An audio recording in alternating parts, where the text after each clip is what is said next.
ఆత్మకూరు పట్టణంలో ప్రభుత్వ జూనియర్ కళాశాల సమీపంలో ఉన్న శివాలయం తాళాలను పగలగొట్టి దొంగలు చొరబడి ఆలయంలో ఉన్న హుండీని పగలగొట్టి హుండీలో ఉన్న సొమ్మును దొంగలు దోచుకు వెళ్లారు. పట్టణంలోని పాత బస్టాండ్ సమీపంలో మెయిన్ రోడ్ పక్కనే ఉన్న శివాలయంలో దొంగతనం జరిగింది.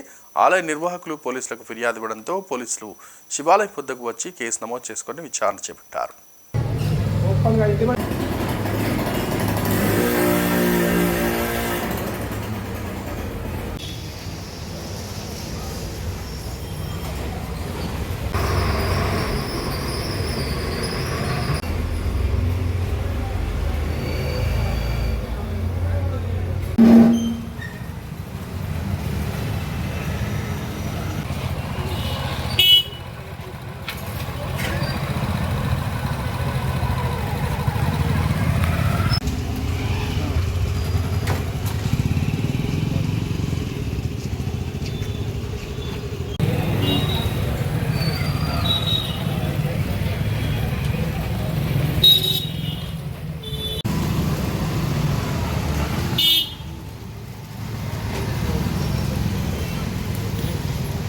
మా గుడి నెంబర్ చూశాడు రమణయ్య గారని చూసి నాకు ఇన్ఫార్మ్ చేస్తే నేను పావుతో కరెంట్కి వచ్చి చూశాను. నేను అప్పటికే తాళాలు ఓపెన్ చేసేసి హుండీలో తిరగొట్టి హుండీలో ఉన్నటువంటి ద్రవ్యాన్ని దాదాపు 15,000 దాకా ఉంటుంది తీసుకెళ్లారు.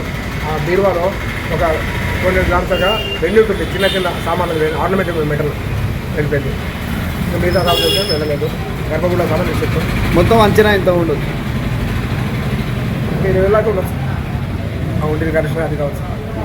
గుడికి ఏమైనా సీసీ కెమెరాలు ఉన్నాయా? లేవండి, గుడికి సీసీ కెమెరాలు ఏమో అరేంజ్ చేయలేదు. ఆలయం తరఫున మీరు కంప్లైంట్ ఇచ్చారేమన్నా? అంటే అక్కడ కేసు పోలీసు వాళ్ళకి రిమాండ్ చేసిన వాళ్ళు వచ్చి చేయాల్సినటువంటి ఒక ఫోటో తీసుకుని వెళ్ళారు. పోలీసులకి ఇచ్చారు. పోలీసు వాళ్ళు కూడా వచ్చారు. ఆ యొక్క పరిణామాలు కూడా వాళ్ళు పరీక్షించి వెళ్ళారు.